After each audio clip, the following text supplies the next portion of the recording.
Welcome, everyone. Welcome to today's virtual panel discussion. My name is Stephanie Silva, and I will be your moderator.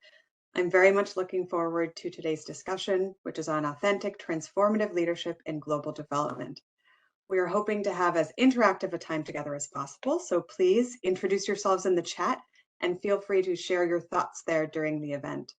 For those who need it, closed captioning is available. Please check the chat for instructions. Our colleague Lauren will be periodically putting those instructions on closed captioning in the chat for you. Today's event is part of the Women Deliver 2023 conference. Abt-Associates is proud to be a champion sponsor of the conference this year. Our discussion specifically falls under the Women Deliver Global Dialogue, which is an interactive space that provides an opportunity for advocates from around the world to design and lead workshops, hold discussions, and network. All of this is leading up to Women Deliver, which is an in-person conference that will be held in Kigali, Rwanda from July 17th to July 20th this year. Today, I'm honored to be facilitating a conversation on authentic transformative leadership with three amazing panelists. Kathleen Flanagan from Abt-Associates, Dr. Chloe Schwenke from the Center for Values in International Development, and Sloan Mann from DT Global. Regardless of their size, sources of funding, or technical focus, global organizations aspire to have outstanding leadership. But in global development, our work spans many geographies and cultures, types of stakeholders, and challenging environments. And the issues that we seek to address are all highly complex, whether it's climate change, poverty, humanitarian crises and conflicts, or gender inequity. So, in this context, what does authentic transformative leadership actually look like? That's what we're hoping to explore in today's discussion, and I'm very happy to be introducing our panelists, who are all leaders in this space. Kathleen Flanagan is President and Chief Executive Officer of Abt-Associates. She is celebrating her 40th anniversary as an Abt employee this year. Congratulations, Kathleen. She joined Abt in 1983 as a policy analyst in the health area and became Managing Vice President of the company's Labor Economics Research Area, which oversaw research on workforce development and income security programs. In the mid-1990s, she launched the International Workforce and Education Practice, winning projects from clients including the U.S. Agency for International Development, or USAID, the World Bank, and the U.S. Department of Labor. In 1998, she launched the company's Housing and Community Revitalization Practice, and she assumed the role of President and CEO in 2009. Dr. Chloe Schwenke is President and founder of the Center for Values in International Development, which is based in Washington, D.C. She has lived and worked in sub-Saharan Africa for 15 years and in the Gaza Strip for 3 years, and her career includes international development project experience in over 40 countries. She also served under President Obama as the first openly transgender political appointee in the federal foreign affairs agencies, where she was active on LGBTQI+ human rights, democracy, governance, and other development issues globally. Later, she was vice president at Freedom House, where she led the Dignity for All program to support LGBTQI+ human rights defenders around the world. And last but not least, Sloan Mann is the president of DT Global in the United States. As president, Sloan oversees DT Global's corporate strategy and operations at the U.S. office in Washington, D.C., and in offices implementing projects around the world. Prior to DT Global, Sloan co-founded Development Transformations in 2009, after having spent 15 years working in the military and international development spaces. His civilian military background helped shape his vision of more effectively designing, implementing, and measuring development projects in the world's most complex operating environments. A West Point graduate, Sloan served 5 years in the U.S. Army, during which he conducted peacekeeping missions in Bosnia-Herzegovina and Kosovo. So let's get started. A question for all three of our panelists. Can you tell us briefly about your journey in global development How did you get your start? How did you get your current position? Did you study development or did you learn by doing? Both? Kathleen. Thanks, Stephanie. And I'm super pleased to be here today. So as Stephanie said, I joined Abt 40 years ago. I started out working in the United States in healthcare, labor economics, housing. And by the mid-90s, I had added international development to my portfolio, leading our work in girls and women's education, as well as economic growth and workforce. But Abt Associates was founded in '65, and by the mid '70s, so nearly 50 years ago, we added international development to our portfolio as an organization, working first for the World Bank, and then by 1984, we had two global programs from USAID, agricultural policy and agricultural marketing. And then by the 90s, we had our health system strengthening work beginning from USAID global programs and then private sector health. So the company has been doing international development for 50 years. I have been doing it for 25 or so, traveling to China, traveling to Turkey, all over Africa. And so just loving it.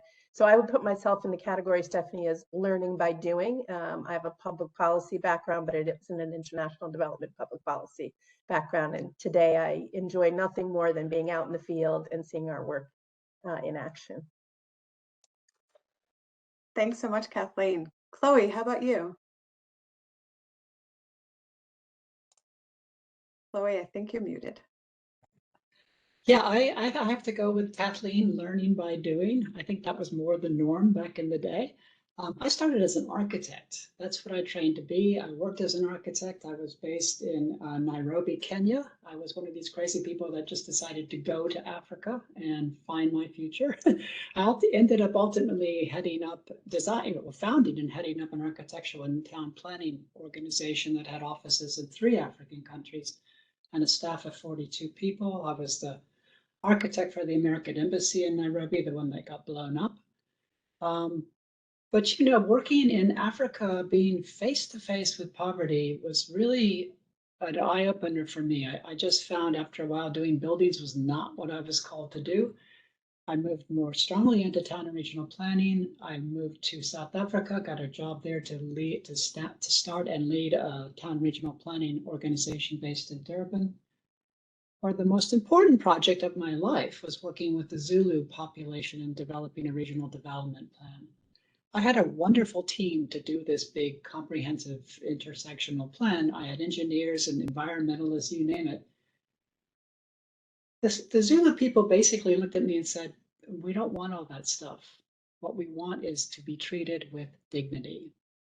And it blew me away. I didn't know how to respond to that. So I ended up going back and getting a doctorate in ethics and public policy. I wanted to answer that question. And ever since then, my journey has been around how do I put dignity first in international development? And that's why I started the Center for Values.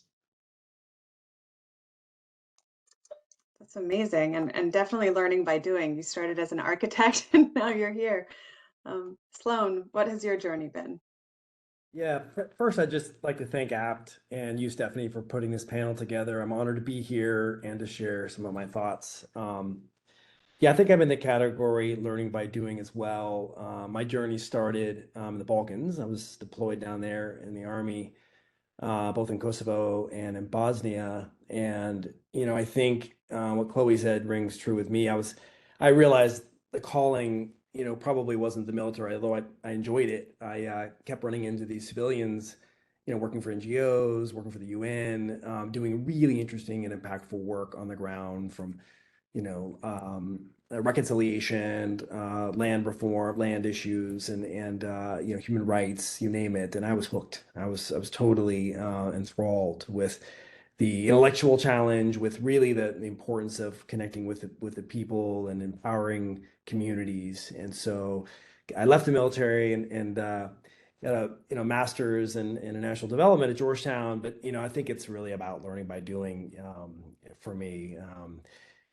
After the military, I worked at U.S. Institute of Peace for a while, on and off for a number of years, and kind of right place, right time. I was hired by USAID to be on the one of the first civilian teams into Iraq during the Iraq War, on a human rights team, actually.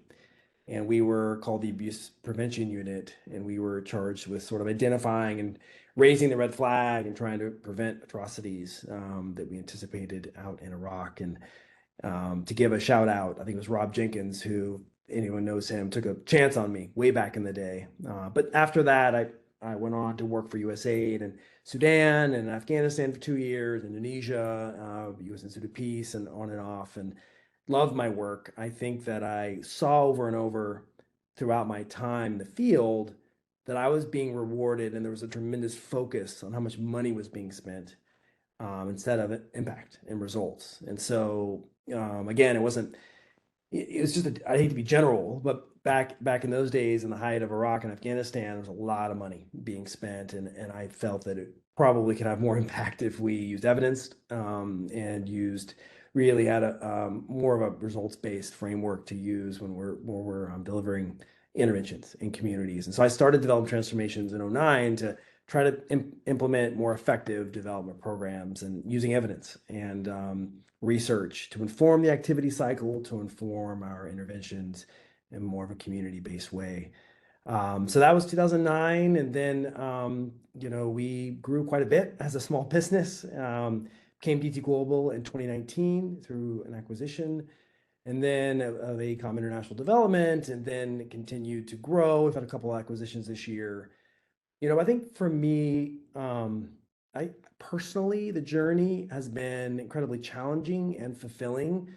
Going from kind of a small business owner where I was in the weeds and more of a manager and certainly very technical, to now really looking at a vision and strategy for a global organization and running obviously a much larger organization. What does that mean to provide true leadership?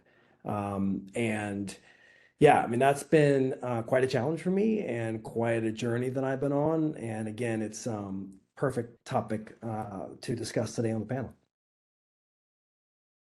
Thank you, all three of you. All three of you, I think, describe some of the challenges in leading organizations in global development, and in particular, delivering projects in challenging environments, which oftentimes involves multi-stakeholder cooperation and collaboration. How do you prepare yourself and your teams to work in a country and with myriad stakeholders? Chloe, maybe you could get started. Sure. First of all, I'll take a step back and say, when I start to think about working in a country, I don't use the word stakeholders. I focus on the fact that these are people, and that people and relationships with people is what's going to define success for the project. So all the big words notwithstanding, it's really about focusing on those relationships and understanding where the inevitable conflicts will arise, but also where we get to where we really are on common ground. And building those relationships from the very beginning is important. I also open those relationships with respect, and that is by doing what I can to prepare myself and my team to have reasonable knowledge about what we're stepping into when I'm talking about bringing people who are not from that country to that country, either short-term or long-term. We need to be as prepared as we reasonably can be. Part of that preparation is to be authentic to what is our concerns individually as professionals in that space. What I've seen all too often happens, and I'll say right from the outset, I'm an ethicist, so my focus is on values. And what I find again and again happening is American staff going to country X and apologizing for their American global North values, or either that or just simply not mentioning them. That's disrespectful of local people. We have really important values that we need to share. We need to be bringing ourselves wholly, situating ourselves in that environment, enabling a real conversation between each of us and on all sides of the cultures involved, and being able then to learn from each other. We have a lot to learn from people there. They have a lot to learn from us too. And the differences in our cultures are opportunities for us to build a team that really reflects the actual individuals and experiences and values of each of the people in that team. That's really important to me, is to find that common ground, but also to find where the conflicts are right up front and to know how we're going to deal with those, to make those surface, to make those explicit, talk through those likely areas of conflict, keep coming back to reinforcing the areas of common ground. The other thing is I want to know where the gaps are right from the outset. I've worked for being a person of a marginalized population myself. I want to know who's not there. Who is the team not connected with? I work a lot with local staff at USAID missions. The reality is most USAID staff, local staff, Foreign Service nationals, are themselves elite people. These are prestige jobs. So when I ask them about, very marginalized people, they actually don't have that experience. So getting them out to connect with civil society, hopefully getting the American staff to get out there and connect with those who are not present so far, is a really important first step in trying to bring all of us to be present, to be situated to whatever is the problem that we're trying to solve. It's all ultimately about the people and the relationships. I really appreciate your emphasis on showing up honestly, openly, and authentically, and also asking, what are those conflicts that might arise from the start, and who is not in the room, and how do we bring those voices to the room? So thank you very much. Sloan, how about you? How do you prepare yourself and your teams to work in a particular country and with the many people and communities involved?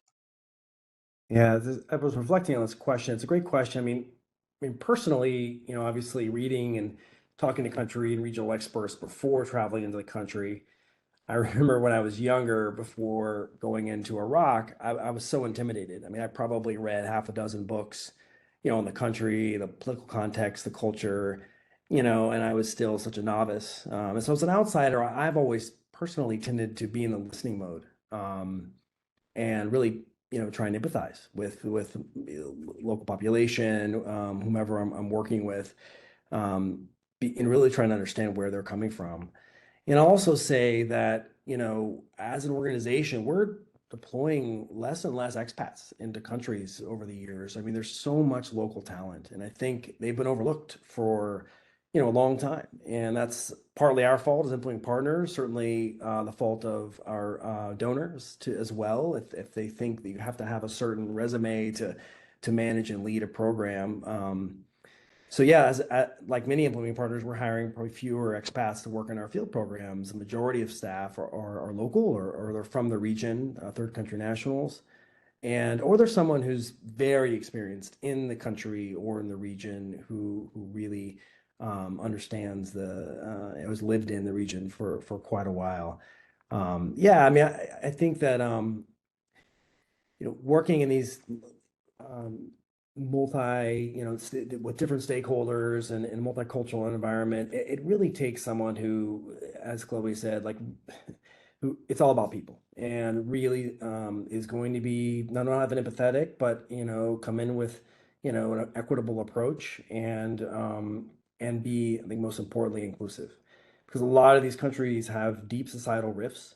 And we can exacerbate that if we're not being inclusive with the staff we're working with and interacting with, and not just the ones that are elitist or speak English, but the ones who are maybe marginalized or from different areas, and really being intentional about that. On a recent program that we have won, I'm sending out a member from my HR team, human rights team, just to accompany the startup team to ensure that we're really doing this right. This is, on our overhead, because this is so important to get right. If we get this wrong, then not only will the problem start off, on the wrong foot, but it's just we're not leading by example. We're not setting a great example for for our work in the country.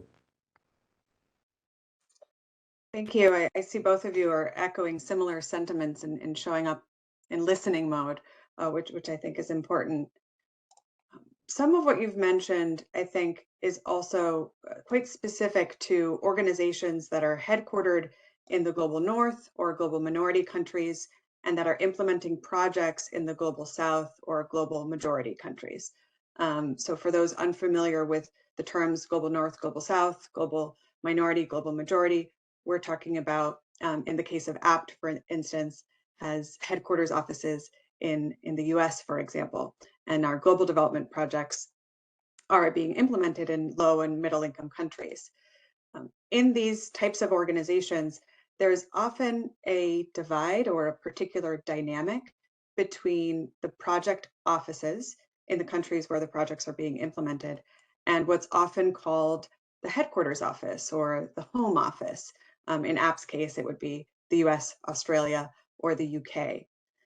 Kathleen, as a leader, how do you address or seek to narrow that divide or even close it? Thanks, Stephanie.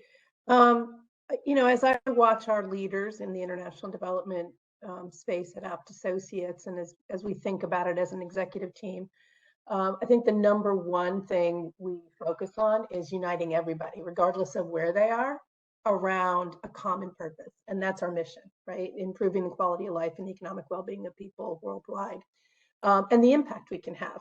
So at the beginning of any project and throughout projects, it's about what are we trying to achieve? How do we make an impact? How do we improve people's lives? And that conversation tends to bring people together around a common purpose, regardless of where you sit in the organization. I'd also say that creating one team has been a focus for quite a few years. I've seen our field teams and teams who are in the developed world, if you will, in North America or the UK or Australia, working super hard on frequent and constant communication at kind of a one team level. What do folks need? How do we support them from the home offices? How do we share best practices across programs? And so that kind of inclusiveness, if you will, at the table on a frequent basis is critical. We are an employee-owned organization. We have an employee advisory council, and we make sure that the elected members of that employee advisory council come from the regions.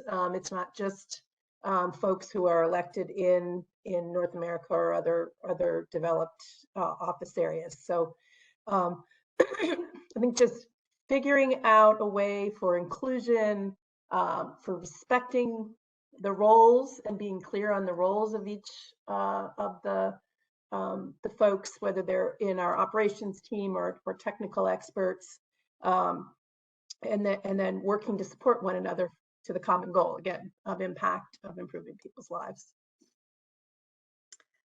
Kathleen, something, you emphasize this idea of one team and the complexity of working with multiple, shall we call them sub-teams, if they're all part of one global Abt team. And these people, they span many geographies, many cultures, many languages, many lived experiences. This is a good segue to the topic of equity, diversity, inclusion, and accessibility, which goes by various acronyms: EDIA, DEIA, etc. Today, it's considered a must-have by many organizations in order to ensure the health and success of their organizations. For global development organizations that have large global operations, or even the smaller ones like DT Global used to be back in the day, you were still working across those geographies and cultures. In this context, there's sometimes a perception among staff working in project teams on the ground that DEI, DEIA, etc., is an American concept. Particularly recently, this concept is decades old, but more recently it's been associated with the Me Too movement and the Black Lives Matter movements, which were global in nature, but did sort of stem from movements in the United States. Despite the perception in some countries that this concept is American, structural inequality and bias are universal issues, and exclusion and discrimination are rooted not just in racial and gender differences, but also in sexual identity, ability, ethnicity, class, religion, immigration status, and other social categories. How have you, Kathleen and Sloan, ensured that EDIA is rolled out in an inclusive and relatable way among staff working on your organization's projects and programs worldwide? Kathleen, would you like to start? Sure. So one thing I'd like to share about Abt-Associates is that equity for all of us, for all of our organizations, mission for all of our organizations, impact for all of our organizations is undoubtedly what brings us to our organizations, keeps us there, and creates the passion inside of us to deliver our work. We set equity at the cornerstone of who we are as an organization several years ago. And we're on a journey with that, as all of us are. But we decided it was absolutely critical inside our organization to walk the talk and to make sure that we were measuring ourselves. We had outside audits that were looking at how we were performing as an organization. And we set a very broad definition of equity. It is not governed by what's happening here in America. It is, as Stephanie, you kind of ticked off, it includes ableism, it includes caste and power and other struggles, gender and sexual and ethnicity. And we have included in the way we operate our business what I'll call mandatory training, but it is regular and very frequent training on equity, on inclusion, on just really encouraging everybody to take a learning journey together. So we do talk a little bit about kind of what's happening in the United States with respect to equity, diversity, and inclusion, but we've also done lots of training on various religions, on sexual identity, on caste. And we actually use, I've been super excited about our colleagues who have created training programs using our staff from across the globe in our field offices to describe kind of what's happening in their community in terms of equity, diversity, and inclusion. I think that's been a very powerful thing for us here at Abt-Associates in the last few years, is to just encourage be on this learning journey together to make sure that inside of Abt, as well as through our projects, we're pushing equity and inclusion out there. Obviously, things like policies that we promulgate, like in the field very consistently, with support from some of our home office colleagues, from our human resources teams, from our safeguarding teams, to just make sure that everybody across our company, One Global Abt, understands that equity is a top priority, that we recognize we've got a lot of work collectively. There's nearly 3,700 of us, got a lot of work collectively to kind of go on that learning journey together, but that it's consistent with our values, it's consistent with who we are as an organization and have always been, and we're not going to give up on it. One of the things I've noted in reading a lot of recent articles about companies who've struggled, who've hit speed bumps in their organizations, had to cut back staff, had to make some tough choices as organizations. A lot of people went to the diversity and equity resources that they put in, many after George Floyd and after equity was raised globally as a big issue. It's the first thing they cut. We won't do that at Abt. And my guess is that at Chloe and Sloan's organizations, that won't happen either. So we've made a commitment throughout the organization across the globe to understand the various ways in which inequities play out and to make sure we're learning together and supporting one another. Thank you. And I've taken those trainings as an Abt employee, Kathleen, and I have definitely appreciated the time and attention that has gone into those trainings. They're really more like open discussions than trainings, I think. Sloan, what has the experience or approach to EDIA been at DT Global? I think we need to learn from you, because I narrate our training, but it's one way. It's not interactive. So we need to improve our training so it's more interactive. But it's funny to hear my own voice on the training module. But similar to Abt, diversity, equity, inclusion, and accessibility is a core value at DT Global. So we have a DEI framework, vision statement, and council, actually headed by our CEO, and inclusive of staff across our 5 corporate offices, with some project personnel in as well. But for me, I really think it all starts at home. Like, if we can't get this right in our home office, then it's not going to translate to the field. and to our project offices and our field programs. So, we work in so many countries with these societal rifts and conflict. And so, we believe that having an inclusive team, is a microcosm of the inclusive and resilient societies we want to support. So diverse views, make us better as an organization. They create role models, bring fresh ideas, and can help elevate marginalized groups. So we think it's incredibly important to hire and promote diverse staff into leadership positions in the corporate office and project offices, so that our staff, can look around and see people like them to relate to and learn from. We're striving in our hiring processes at home and in project offices to be equitable. Things like reaching out to marginalized groups, including diverse hiring panels, making sure job requirements don't inadvertently cut out certain groups. It is a process for us, and we're still trying to improve.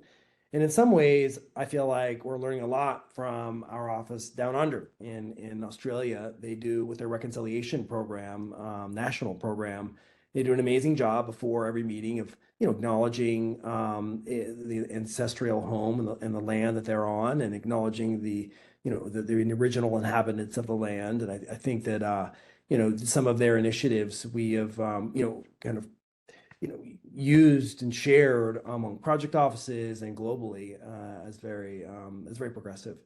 So we're making an active push both in our corporate and project offices to continue to improve. But I think, as Kathleen said, it's a journey we're on, and we're definitely not at the end of it yet. And we may never be. It's an ongoing journey. I think it's not meant to have an end. And hopefully we all recognize that. It's not a check the box exercise, 3 checks and you're done. Kathleen and Sloan, you've mentioned EDIA being a core value in your organizations, which have many employees and projects around the world.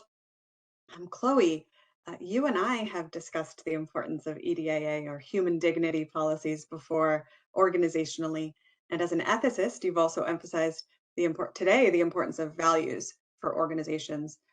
Both, I assumed it was internally as well as externally when we show up on our projects. Do you have anything to add about what you would emphasize for organizations, be it your center or others, in their approach to EDIA? Yeah, thank you.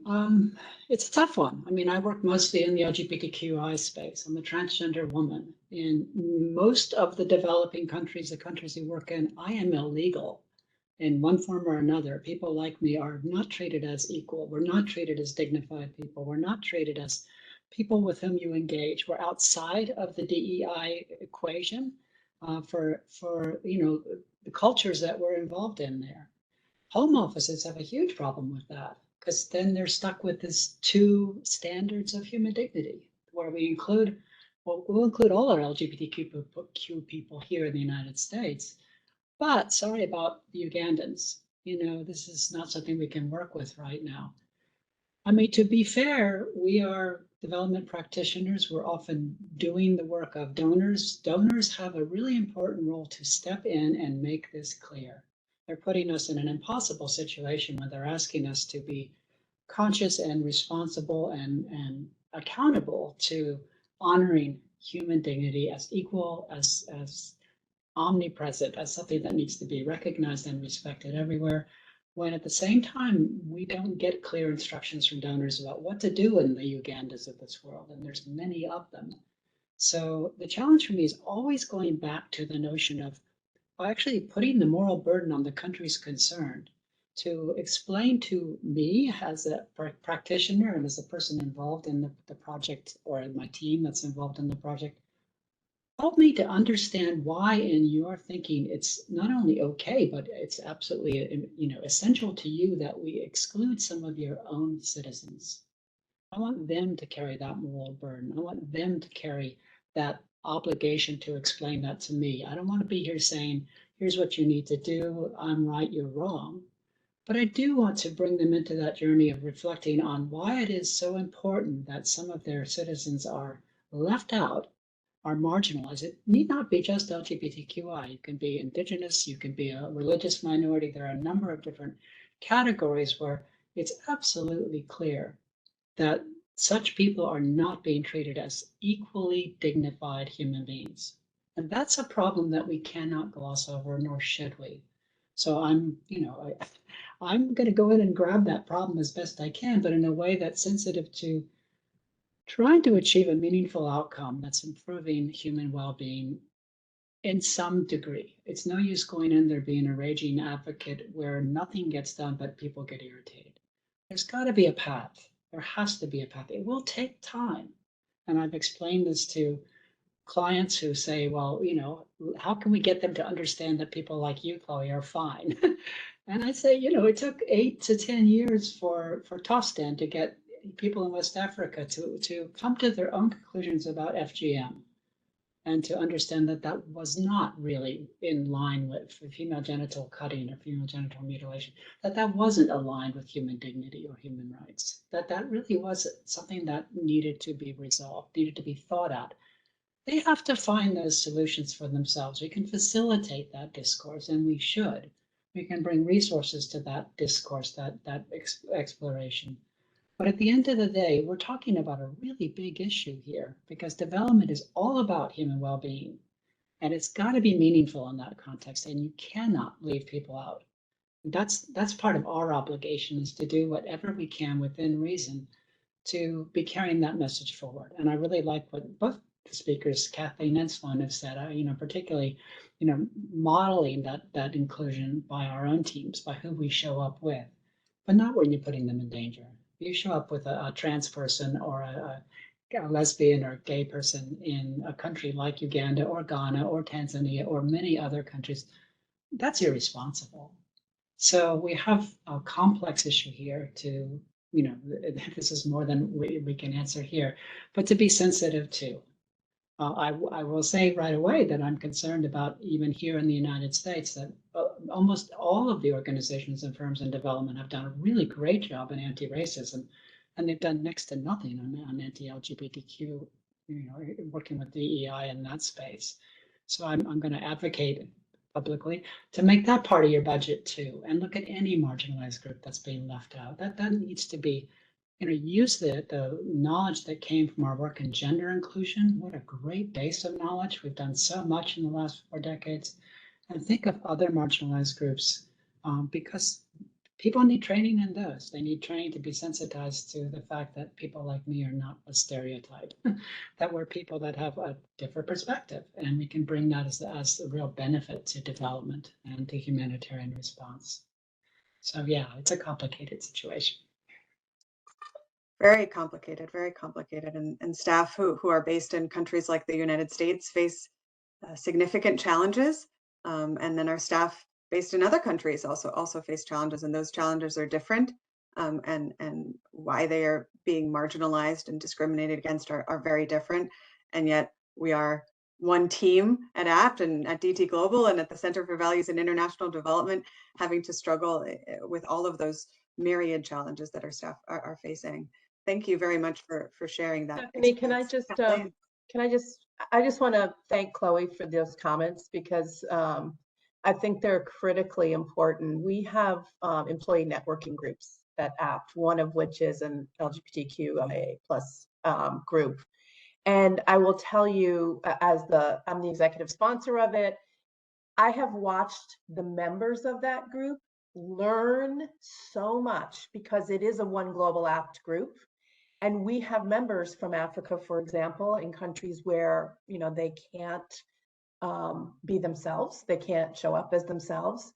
And we've had to figure out ways for them to become part of these groups in a way that they're protected. The folks who are leaders of the group tend to be from the United States, and they are learning a tremendous amount about their colleagues around the world, what they can experience, how they can and can't show up as their own selves and their own, their own human being, with their own beliefs. And it's been such an important learning for our colleagues.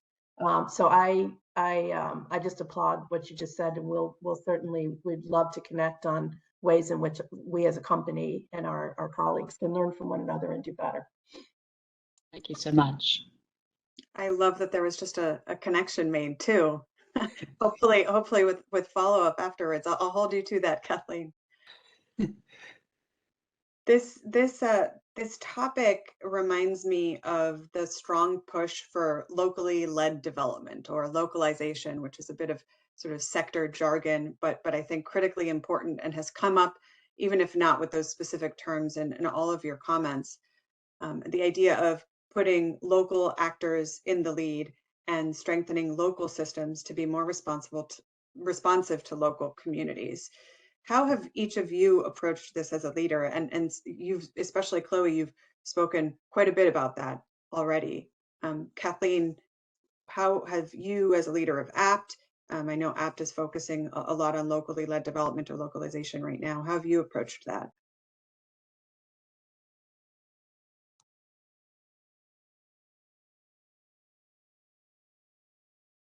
All right, I'll take my mic off. Thanks, Stephanie. So those of us who've been around the development world, especially with USAID, knows that the definition of localization and locally led work has shifted and changed a bit. And even today, there are many, many definitions of localization either across USAID, within countries. And so it's critically important, and we're spending a lot of time on this at Abt, is to really deeply understand what is the definition of localization in the context that we're working in, what are their primary goals, and how do we support it? I think at the highest level, all of us as an industry have moved, so quickly, I think, moved mountains to make sure that we are putting local leaders in place, whether they're technical leaders or COPs in almost every project. I will say probably 30 years ago when we kind of got into the largest part of our international development work, expats were, kind of the biggest proportion of leaders. And today, I think we're probably 95+% non-expat in our work. So obviously making sure that what we've all said, which is incredibly talented folks from the local environment, understanding the context, with the ability to move the needle for themselves with the right levels of support, technical assistance, the right resources from donors and whatnot is critical. Making sure that we bring together local partners where they need support. We're there to help them, to sustain their initiatives and activities in country. Making sure that we, just work with a focus of listening, of including people at the table, of using outside talent only when it's really truly necessary, like expanding best practices, sharing across other projects. But at the end of the day, it's really truly understanding the context in which you're working and what their goals are. Thank you. Sloan, how about you? Yeah, thanks. So 3 things come to mind on our side. I mean, the first is we're really trying to tackle this issue of compliantly implementing our programs in the regions where they work, right? If we have programs in East Africa, why do we run them from DC, right? That's a tough question. That's a tough thing to tackle when we're talking about cost plus fixed fee and NICRAs and those types of things. So we are in the midst of trying to tackle that issue. We don't need to hire Americans to run projects in East Africa. We can hire folks from the region to run those. Of course, outside the field teams. Of course, the field teams will be in the. So that's one thing we're doing. We're also doing a similar approach in Asia Pacific.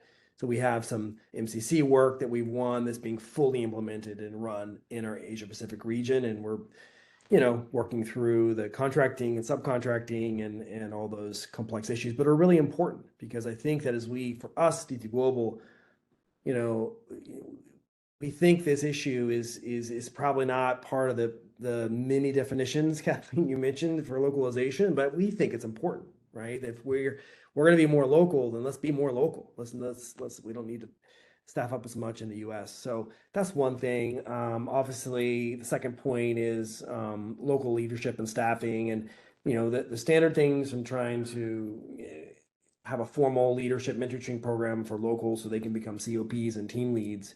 But I'm really proud of a program our Asia Pacific program has done over the last year. It's called the Emerging Leaders in International Development Initiative. They've identified 15 leaders across the Pacific Islands, and they have a year-long leadership program. I mean, they have to do something every week. And once they bring them in once in the year, they leadership coaching modules, speakers, a series, and we're really trying to find a pathway for you for their professional growth and continue to grow in the region. And so that's an initiative we want to roll out across the globe, and not just in Asia Pacific. And then the third part is again back into more the mechanical aspects of building the financial and operational and the grant making capacity of our local partners. I mean, you've got to have fluency in operational and financial regulations, not just with USAID, with any donor. With SCDO, the World Bank and others. And so we've really taken to develop some tools to help local businesses and civil society organizations build their financial acumen. In Zambia, we have done extra Q&A sessions for the public, local firms, so they can understand the subcontracting requirements, and then help them get registered with SAM and other financial requirements related. In Uganda, we partnered with a local engineering firm, and then trained them. So now the next iteration of the contract, they're the prime, we're the sub, and I think that's going really well. But as someone, maybe Kathleen said, it takes time and a really intentional effort to get at this. And I think that notwithstanding the definition and getting it finalized, I think each organization needs to sort of be proactive. And for us, what it means is really tackling one of the issues is tackling the complexity of the FAR, and how do we compliantly do these things so we can really truly be more local. Thank you, Chloe. Locally led development, and you actually spoke about this without using the term itself, but I'd love to hear your take on it. First, I can't say it better than what Sloan and Kathleen have said in terms of the practicalities involved. This is a huge change, and it's going to take a lot of us all learning how to do this well. And what you both described has been really, really excellent. I would like to go somewhere different with this. I've been in USAID. I worked there before. USAID is answerable to Congress, and Congress is really very interested in taxpayers' money going to not necessarily to global development in the context of decision makers in countries concerned. That's a radical statement to make. Their first interest is taking care of their constituency, and I think we as practitioners could do so much more to open our vast and amazing experiences we've had working in developing countries, to share the human stories of how meaningful that is, how watching people, as Kathleen described, really come to the center of their own development. This is their development. They are the agents of that change. That's a remarkable and heroic story, and we've been facilitators of that. That's a story that we ought to be sharing to Americans, to the taxpayers, so that USAID's not always on the spot. USAID needs to do that job a whole lot better themselves. But we as practitioners have our own stories, and we're not encouraged to do that right now. The structure of the system is such that that's not what we're expected to do, and it's not what we're paid to do. But I think it's in everybody's interest that we humanize development in the way that the amazing stories of development that we've been participants of and often facilitators of can be part of a discourse that opens the door of a regular American taxpayer's eyes to the responsibilities of making the world a much fairer, better place for human well-being, overcoming these vast differences in wealth and inequality. We're all part of that equation. And we have a particularly strong message as development people to paint that picture in a very human way. And I would love to see us build that constituency as we move ahead. Thank you. We are running up on time, so I have one final question for all of you. Thank you to all of our participants who have been engaging actively in the chat. This is a broad question. Take it in whatever direction you see fit. 2 minutes per person so that we can end on time, particularly for those that might be joining us from late at night their time. what is your vision for authentic, transformative leadership in global development? Kathleen. We've talked a lot about it already here today, right from the beginning of this conversation. And I think what is so exciting about where we are now and where I think we're going is everybody's recognition that bringing, kind of raising up folks within their own country to lead, to exhibit their incredible talents, supporting them in a way that places them at the center of any of our programs is key, right? It's key to what we're all trying to do in terms of impact and mission impact, in sustainability, et cetera. So bringing from our side of that country, bringing cultural humility, sensitivity, Sloan's listening skills, Chloe's comments about recognizing folks as people, as humans, as incredibly talented and knowledgeable folks who can chart their own course, and providing that support to them will be key. To shift it a little bit, I also think the future with climate change and the impacts of climate change in the context of our work are going to require that we be very agile, that we be able to implement our programs at the same time that we're working in incredibly difficult environments. Our Mozambique project, which is a PEPFAR project, it's about HIV treatment, had to work in the context of COVID, in cyclones, whatever, and we're still driving the impact and outcomes that we want. And we can name a number of other countries, whether it's civil war, whether it's climate change and other things. So understanding the risks of the work that we're doing, but keeping our eye on the ball of what impact we're focused on and what we're trying to drive, in that context of raising up, shifting the power, raising up the people within the countries that we're working in, sort of throughout those couple of things. Just a couple. Sloan. So it's funny, I feel like we could have an entire discussion just on this topic because it's so important. But I mean, my vision is a purpose-driven organization, positively impacting lives around the world, and an organization where all staff are proud to work. And I think that is simply put, but I mean, we all want to be proud of where we work and the impact we're making. And it all starts with people, right? In our industry, in global development, we don't make things, right? We provide services and technical, inputs, and people are our most important, our biggest asset. So when leaders care about their people, both professionally and personally, listen to and empower them, they build trust and respect, and most importantly, invest in their professional growth, then you're going to have highly productive teams. And in my experience, this translates to high quality, more impactful programs on the ground. And from what I've seen, failure of leadership is one of the primary reasons projects run into trouble in the field. We have challenges in our home offices, project offices. How do we balance hiring for leadership and management with the technical skills required to oversee project deliverables? How many employee partners give their COPs and field leadership teams robust leadership training? This is something we're actively working on, and it's really important. And one of the biggest impediments I've seen to highly functioning teams anywhere is a lack of accountability by leaders. Everyone needs feedback, both positive and constructive, so we can grow. And I'm not talking about annual feedback or quarterly feedback, weekly. Let's have honest conversations with each other, address problems or issues head on, and make decisions in the best interest of our staff and the organization writ large. And we spend a lot of time on our culture at DT Global and trying our best to take care of all of our people.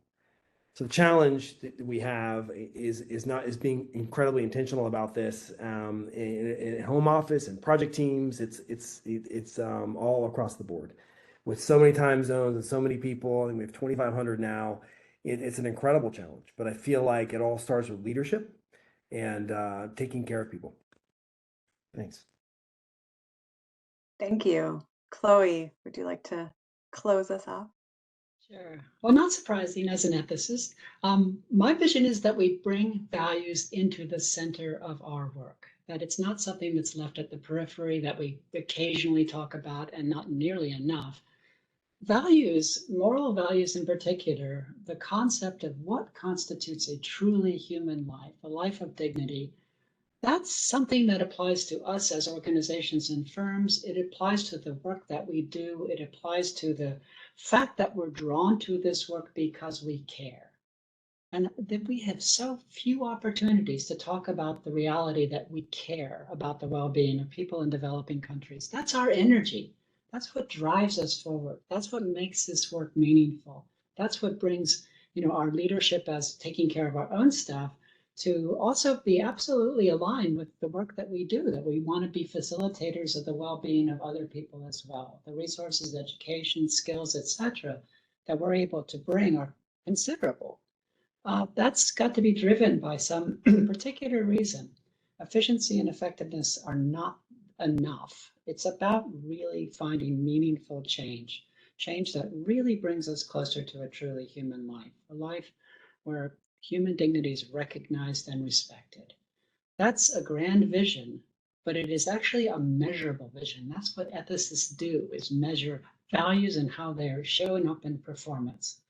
I guess if we can get to the stage where all those wonderful value statements that we put on our websites, that sort of website wallpaper, we can turn around and say, look at this project. Here is it in performance, and it's measurable. There's no reason we don't do that, except we don't do that. And I would love to see us put our values into measurable traction and let people see and grow from that experience and just have a space within development where we talk about the fact that we care. Thank you, Chloe. That call to action is a wonderful way to wrap up today's discussion. Kathleen, Chloe, Sloan, thank you very much for sharing your leadership journey and insights with us and what you've learned along the way. And thank you to all of those who joined online and engaged actively in the chat. As I mentioned earlier, Abt is a champion sponsor of Women Deliver 2023. We'll be sending a delegation to the in-person conference in Rwanda and also delivering a side session and 2 concurrent sessions. You can look up all 3 of Abt's sessions in Rwanda at www.wd2023.org. There are virtual slots available. Again, thank you to our panelists. Thank you to our audience. Have a wonderful morning, afternoon, or evening, depending on where you're located today. It's been a pleasure to be with both of So you. much. Thank you, Stephanie, for your great facilitation. Thank you, Stephanie. Thank you. Bye, everybody. Have a great day.